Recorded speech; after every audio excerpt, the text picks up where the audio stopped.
So the big question is this: how do passionate golfers like you and I develop a stock shot day in and day out? A stock shot that's as reliable as the sun coming up in the morning.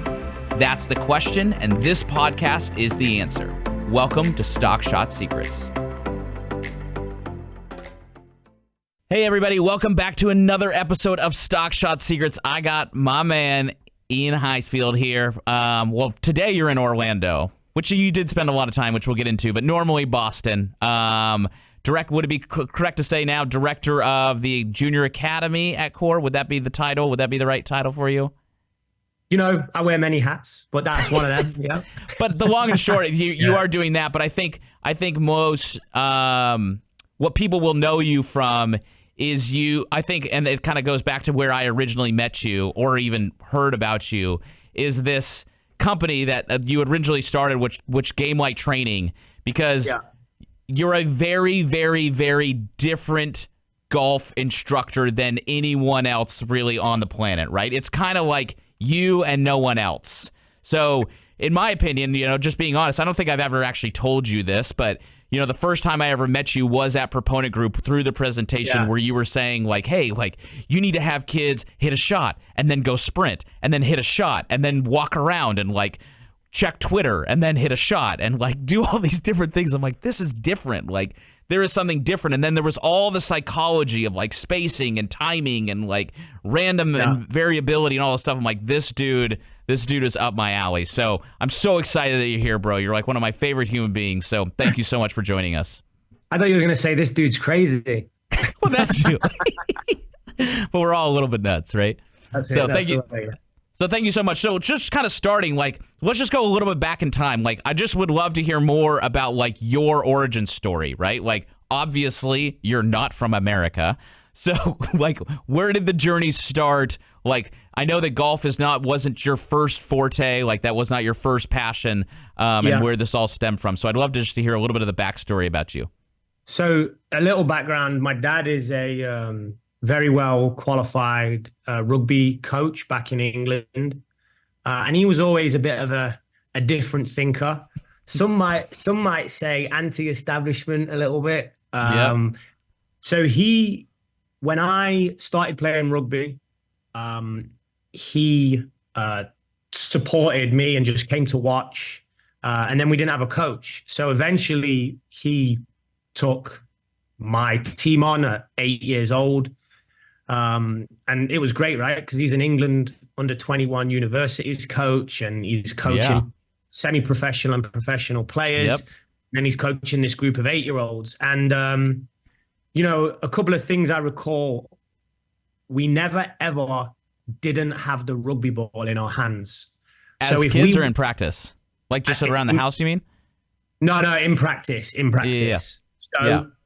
So for example, lots of warm-ups are people giving each other piggybacks, doing wheelbarrow races, stretching, all the standard stuff you'd see an athlete do. We weren't allowed to do any of that. We were never, ever warmed up without the ball. And we were in compact areas, and we had to run around, and we had to avoid each other, and we had to throw passes, and we had to do our stretching in that, what I would now call, having done the research, contextual environment. So about a year and a half, 2 years in to my journey, so I'm 10 years old now, I was exceptionally good at handling the ball.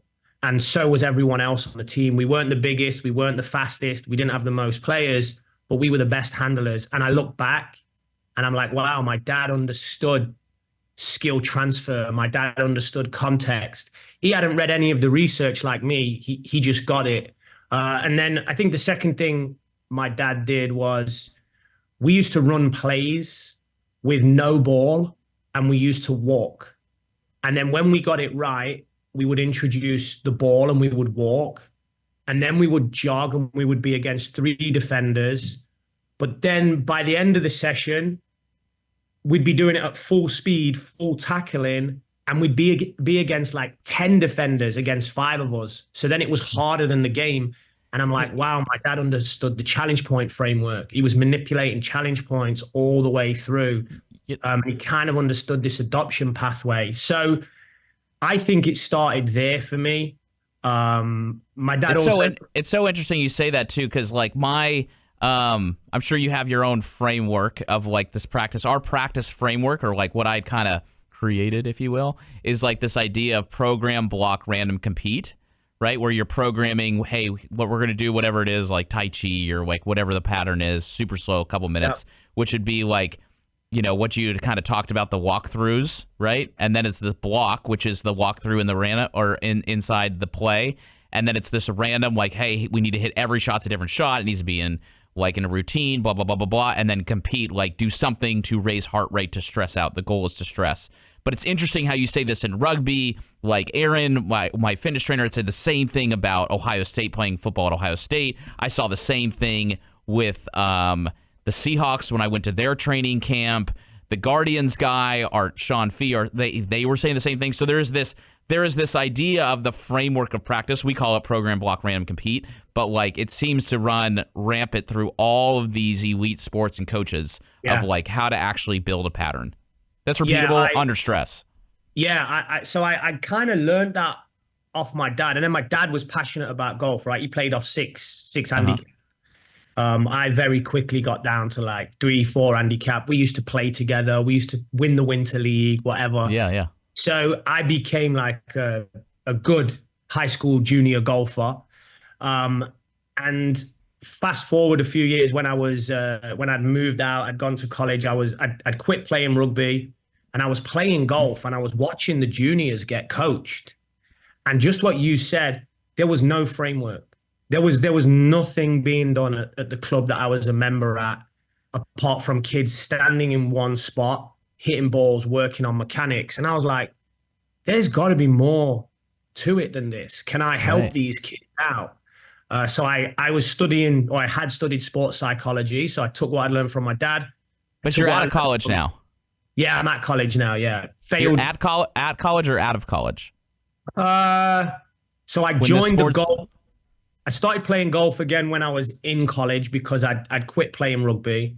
Got it. This would be now out of college. Okay, got it. So I'm playing golf for leisure. I'm scratch golfer, playing in local events and club championships and things like that, scrapping it around, doing okay. But I could see these junior golfers, there was no framework to what they were doing. And with my sports psychology, with my history in sport, and I'd also become obsessed with a guy called Arsene Wenger, who was the Arsenal manager, soccer. Mm-hmm. I went Is to that your watch soccer team? One of, not my number one soccer team, but I'm a big fan of what they did. Nottingham Forest would be my number one. That's my hometown team. Got it. So I started to have this eclectic approach, and also I was in the corporate world, so I'd done some corporate training on the mind and influencing behavior and high performance. And I think all of these things just came into a melting pot. Yeah. And at first, I had way too much in my head and way too much going on. Yeah. But for the last 15 years, I guess I've kind of distilled it down into a very simple framework that is backed up by science and research. Yeah. So let's talk a little bit about that framework, right? So, because, I mean, this is stock shot secrets, right? So the guys that are listening and girls that are listening are players who are wanting to build consistency, wanting to play better. And there is, I would bet, real money that, let's just say 10,000 people are listening to this. I would bet $10,000 that out of the 10,000 people, I would say 40, maybe 50, but I'm going to probably say more like 30 or 40 actually do what you were about to tell us in regards to this framework of how to practice. Yeah, I would say lower. Yeah, I mean, I think I was just being nice. I didn't want to throw you guys under the bus, but it's not many, but it's so important. Well, when we go into this, right, we gotta bust the myth. Yes. The myth of muscle memory, right? So rep after rep after rep does not lead to muscle memory. 5 plus 5 equals 10. 5 plus 5 equals 10. 5 plus 5 equals 10. 5 plus 5 equals 10. Yeah, horrible. Good job. Lesson, right? Good job. You can do 5 plus 5 equals 10. Yeah, horrible maths lesson. You're not learning. So for anyone listening, if they understand this, this would help a lot. The goal of golf practice is not to get hold of a feeling and keep it. The goal of golf practice is to learn to lose the feeling and develop the ability to recall it. That's what you're trying to do. So my framework consists of 4 things: spacing, variability, challenge, and then what we would call context. So spacing, variability, and challenge are going to help the swing change stick. Context is going to help the swing change transfer. So spacing is simply the time between each shot. So if you are a golfer going to practice and you have 20 golf balls, make those 20 golf balls last 20 minutes. Yeah, 1 minute. 100%. When I in 2008, I sat down with Jack Nicklaus, and we were sitting down. I said, Jack, tell me about your practice. Right? He sits down. He goes, in practice, you'll love this. He goes, in practice, it takes me roughly 2 hours to hit roughly like 40 balls. And I'm like, what? What are you talking about? He's like, Kyle, what do you mean? What am I talking about? Like he looked at me like, Kyle, you're an idiot. I'm like, what do you mean 40 balls in 2 hours? He's like, Kyle, how many balls do you hit when you play 18 holes? Like shots. I go, I don't know. I'm probably going to shoot 70, we'll say. I'll have 30 putts, so about 40 shots. And he goes, and how long's a round of golf? I go, I don't know, 4 hours. He goes, so 2 hours and 40. I'm going too fast. I need to go slower. And then I remember having another kid. He started caddying it, or not caddying, but he was working the range at Muirfield Village, and he saw Jason Day practicing. And he came in. His name was Jacob, and it was like one of my first academy kids. And I go, hey, what'd you learn it? Like, how was the job? First day on the range. He's like, it was good. Like Jason Day was practicing. I'm like, what'd you notice? He goes, he doesn't practice. I go, what do you mean he doesn't practice? He goes, he'd hit a shot and then like sit on his phone for like 2 minutes and then hit a shot. I go, oh, you mean like golf? Got it. So and these guys, I don't know whether they're educated in this, whether they work it out intuitively, whether they've just got this different drive that leads to this different level of engagement. But ultimately, if you're putting 1 minute between each ball, as opposed to 5 seconds, your brain then, when you hit the next ball, that extra 55 seconds, your brain's like, oh, holy smoke, what did I do 55 seconds ago?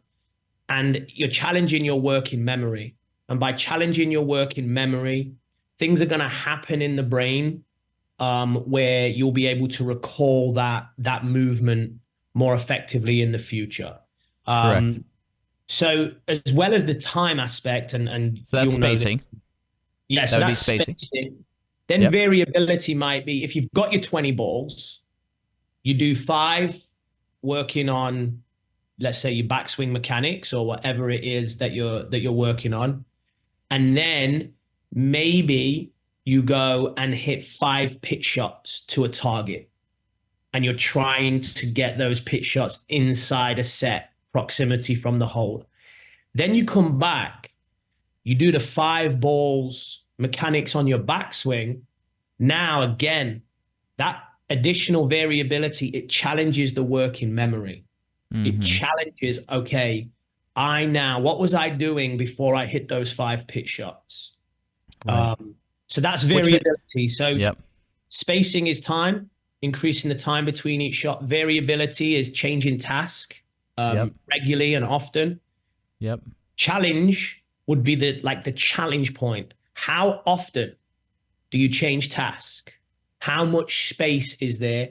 And what performance metrics are you measuring yourself against?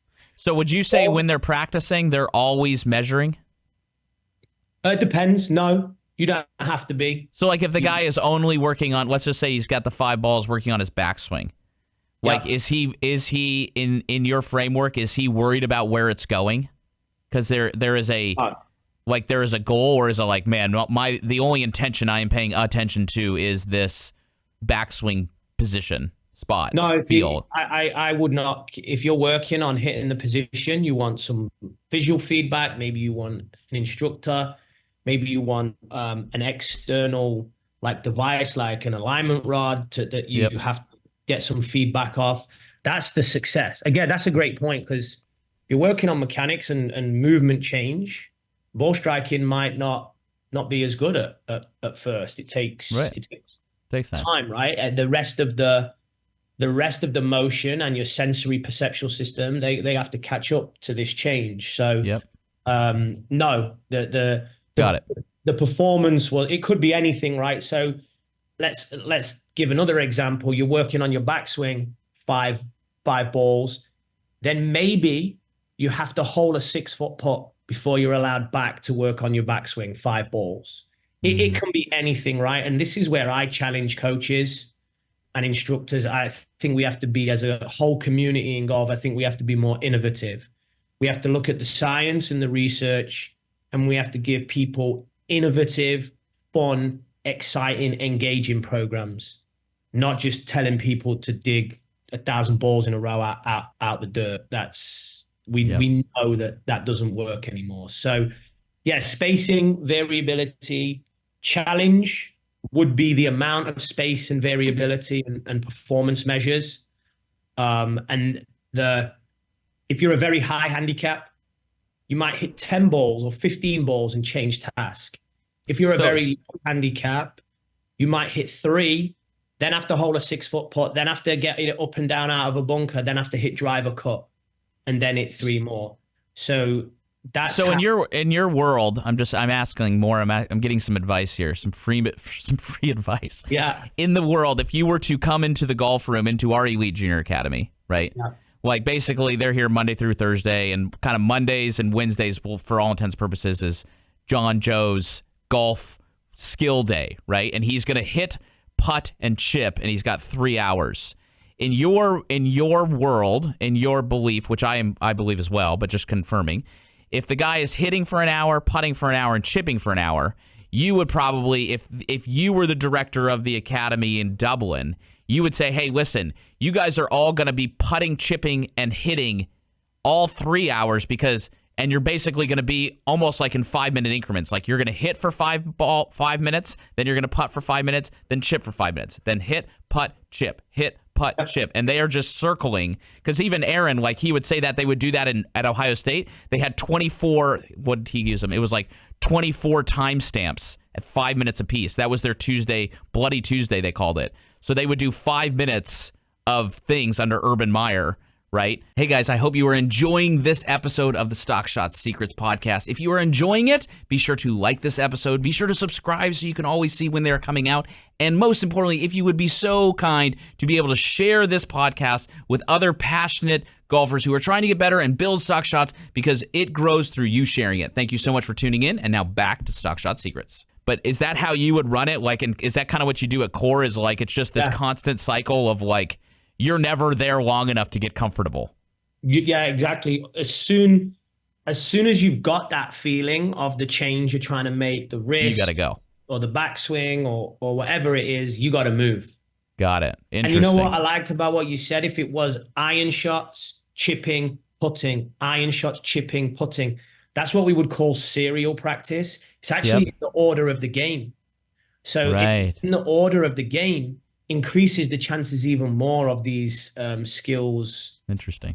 Retaining and transfer. We might be changing the academy. Yeah, that's a great way to do it. But I think as well, one thing that I would stress is, so what we do at KOHR, because we're in a similar situation to you, right? We're indoors, and I'm still somewhat skeptical about skill transfer from the indoors. So you said earlier on, like, I'm the only person that thinks like this. I actually have a mentor, right?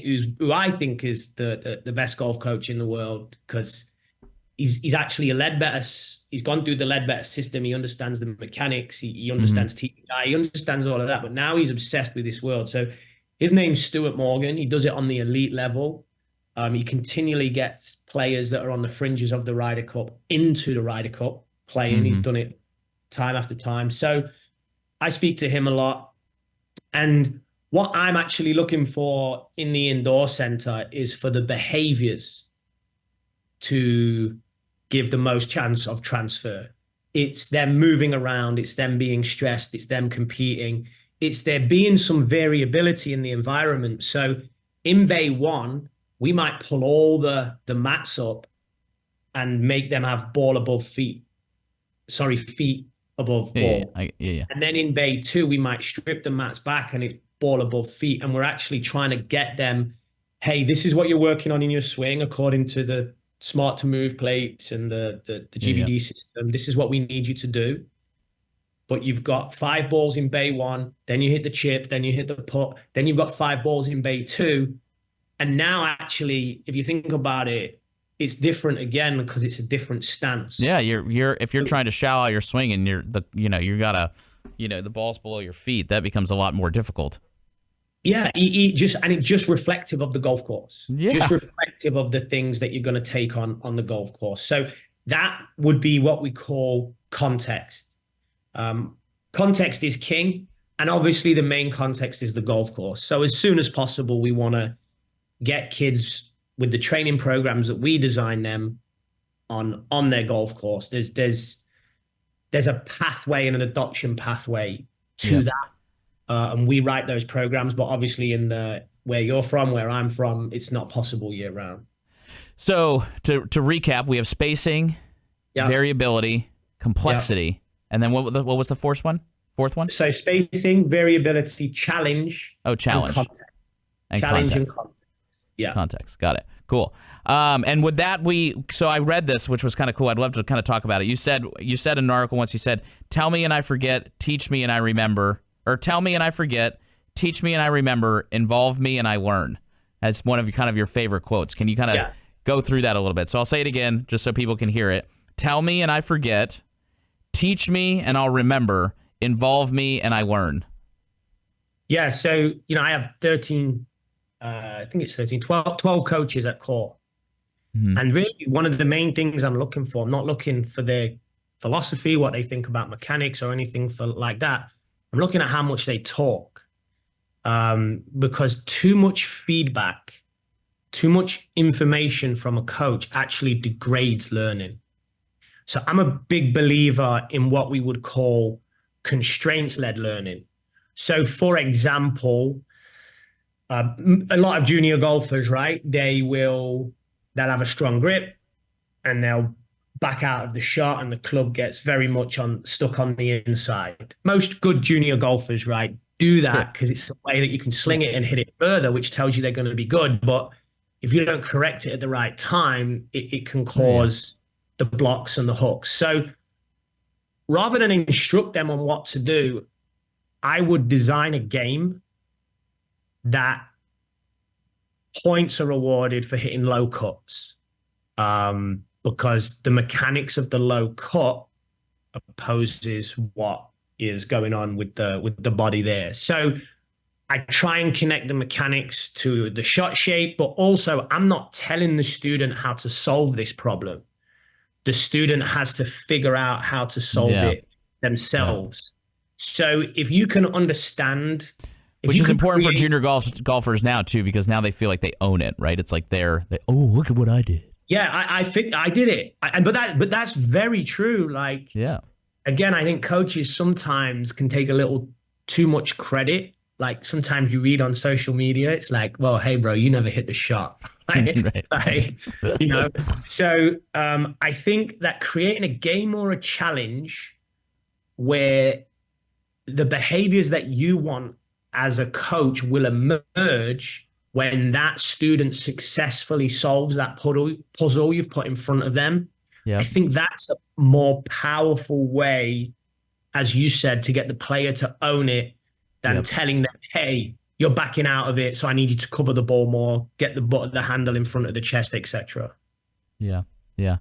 What about when you're, just like, so now the guys, they're going through the practice stuff, and I think every person and their mother would be lying if they said, hey, when I'm playing in a tournament, I don't get nervous, right? I usually say, if they go, I don't get nervous, I go, either A, you don't care enough, or B, you've never played for something that matters enough, right? Mm-hmm. Like my son is 10, loves golf. It's amazing. The guy barely touches a club and just flushes it, and his swing is so good. Just waiting one day, but I don't want to push him into it, right? So it's like one day, hopefully, he's like, I love golf, and then if he does, it'll be amazing. But if you're like, hey, you ever been stressed out on the golf course? He's like, no. Like, and I'm like, yeah, because you never stood over a 6-footer where if you miss it, you lose your tour card. But in the event that you have these players, right, because you work with a lot of tour players too, right? And the tour player working with tour players, as we know, it's a different animal, right? It's more like therapists and sports psychologists than it is like a swing thing, right? Because their patterns are just so ingrained, right?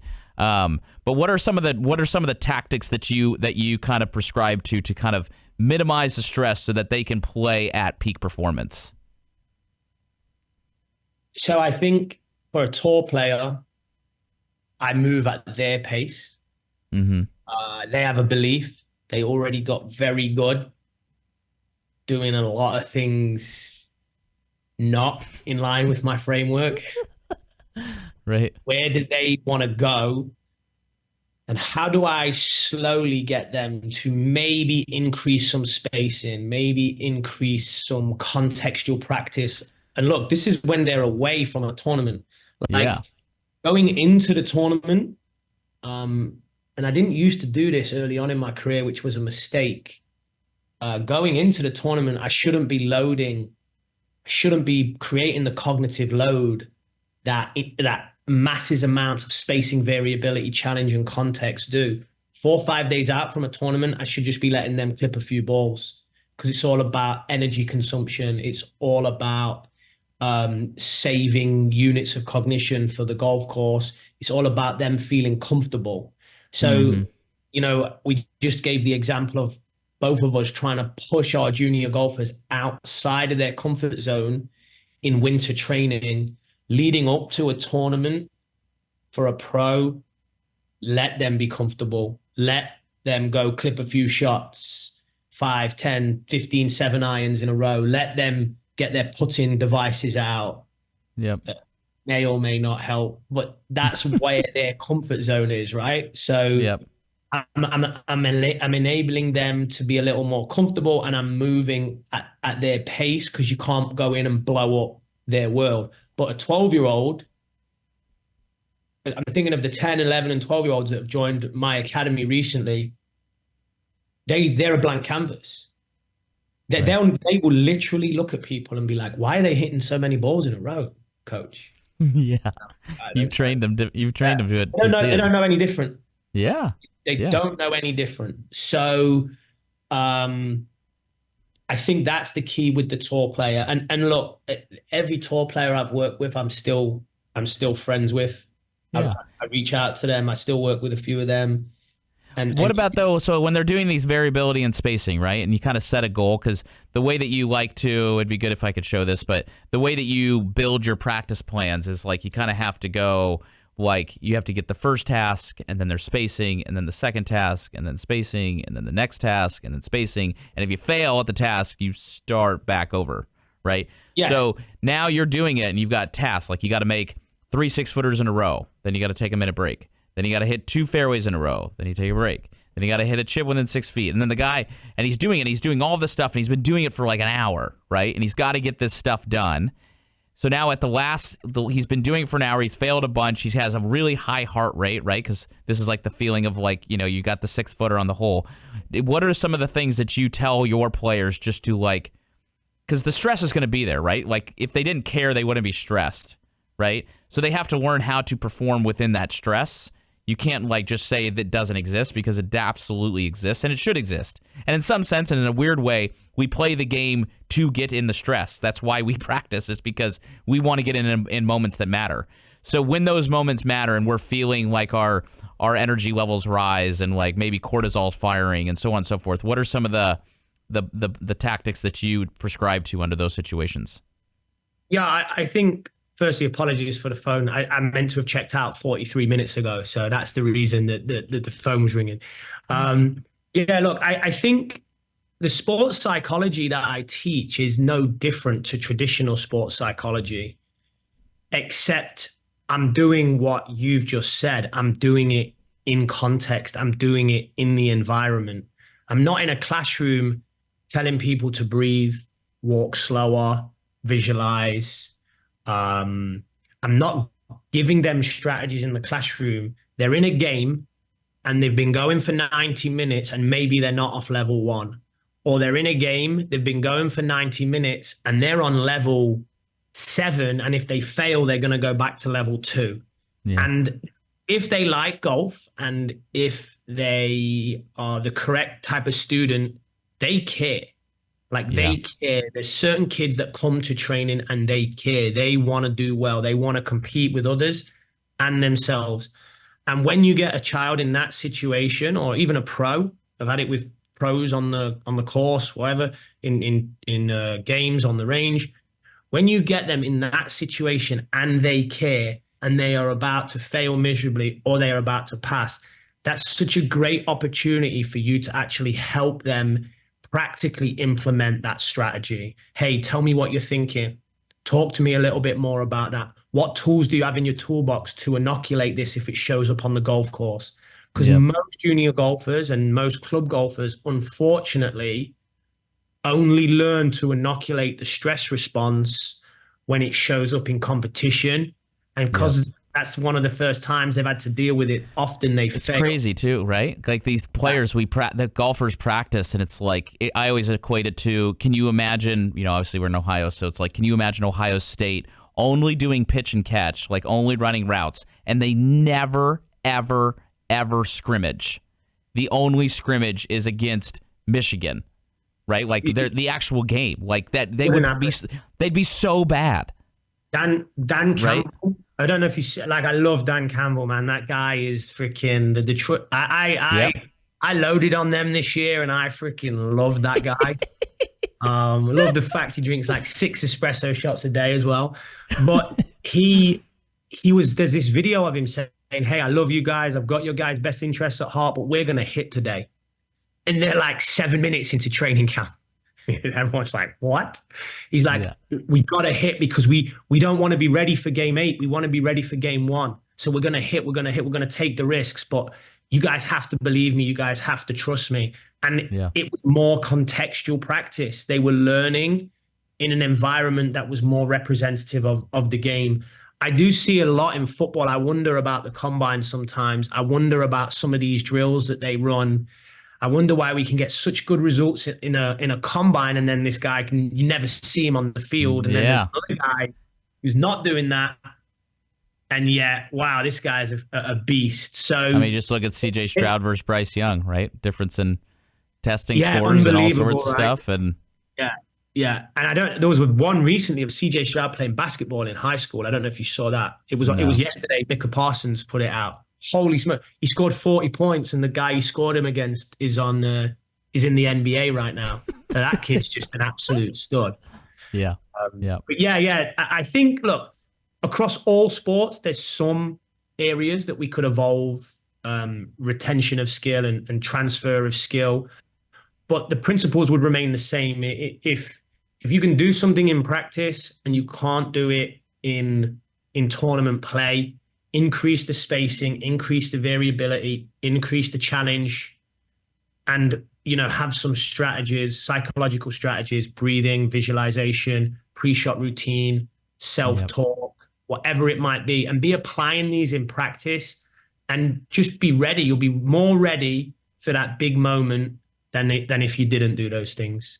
Amazing, Iain. Well, thank you, man, so much. And if people want to, I mean, this is it's not necessarily like, when people are listening to this, they're like, yeah, like, of course, why wouldn't you do that, right? It's easier.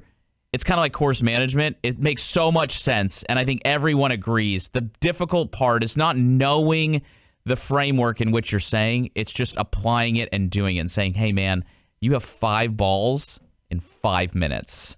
And it's like, what am I going to do? What am I going to do for the other 56 seconds? It's like, chill, right? So if people want more information on you and just read more about you and subscribe to anything, or maybe you got a book or anything, where can they find more information about this stuff? Yeah, if you go on Amazon and you type in Iain Highfield Golf Practice, that brings up the most popular book that I've written. That would be awesome if people want to buy that, take a look at What's that book called? It's called Golf Practice, How to Practice Golf and Take Your Range Game to the Course. It's yellow, big yellow book. I wrote it with 3 awesome golf coaches, Zach Parker, Matthew Cook, Eric Zeigel, that were all part of Game Like Training. And then I think the last thing is I'll send you one of my ebooks that you can distribute to your mailing list, one of KOHR's ebooks. But yeah, if you go KOHR, coregolf.com, and you go to the Academy site, you can read some blogs on this and you can read a little bit about me. And like I said, I'll send you one of our ebooks, Kyle, to distribute, that's all about effective practice. Awesome. Well, thanks so much, man. I always love hanging with you, talking with you, and I learn a ton. Have a great trip down in Florida. Enjoy the sun. Will do. You know, it's coming. See you in a month or so when we do battle. Yes, sir. See you later. I do. Thank you. Bye. Hey, guys, thank you so much for listening to the latest episode of Stock Shot Secrets. Now, as a listener of Stock Shot Secrets, I want to make sure that you have the opportunity to get better. So if you were to go to stockshotclub.com, I'm going to give you 7 days free access where you can send us your video and we will give you personalized individual attention as to what you need to do so that you can start building stock shots. So just go to stockshotclub.com and register there. We'll give you 7 days free where you can try it. And then if we like it, you can stay inside the Stock Shot Club where we can become your coach and walk with you for your entire journey. Thank you so much. And be sure to go visit stockshotclub.com.